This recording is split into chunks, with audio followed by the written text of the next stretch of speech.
So Brian, we'll jump right on into, I guess this is the biggest story, at least from the COVID-19 world right now.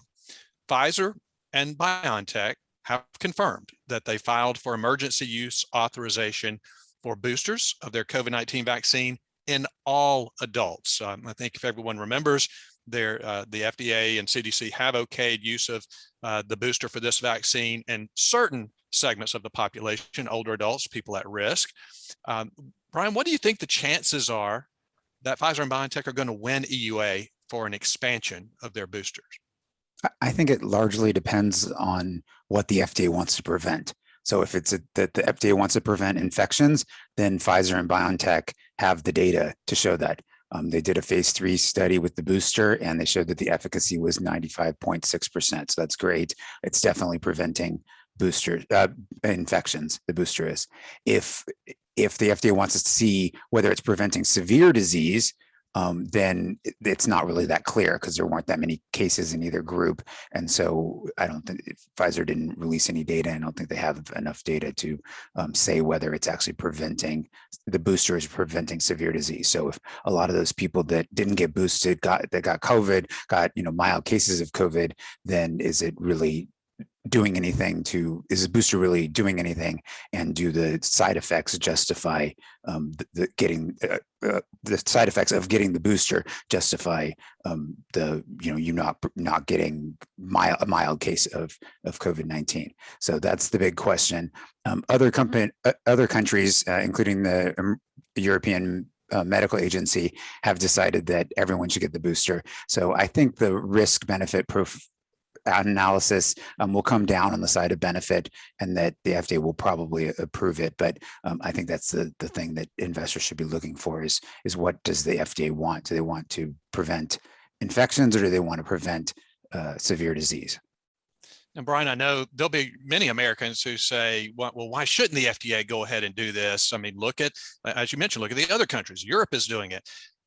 Does the FDA really look at what other countries have done?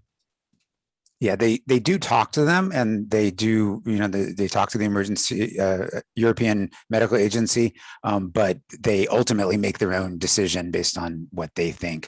And so they actually did a study where the European medical agency and the FDA got together, and they compared all the decisions that they made on all these different drugs over a few years, and they looked and saw why when they made the same the ones where they made the same decision weren't all that interesting, but the ones where they had made different decisions, it was sort of interesting to see why they made those different decisions. A lot of times it was that one agency had more information, so companies aren't necessarily filing in both to both agencies at the same time, and so they might have filed at the FDA, and the FDA decided they didn't have enough information to approve it, and then they got more data from an updated clinical trial or a new clinical trial, and then they filed in Europe, and they got approved there, and so that was oftentimes the difference between the two.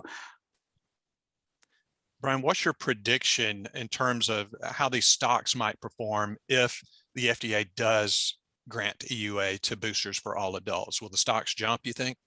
I think they will, because I think that their future valuations are so dependent on on whether they can get boosters, not just this current round of boosters, but the next round of boosters and round of boosters after that. So if the FDA doesn't say that they will, then I think the stock moves down substantially. If they do, then maybe the smaller ones, BioNTech and Moderna, probably move up a good amount, and I'm not sure Pfizer would really be affected at as much of a level.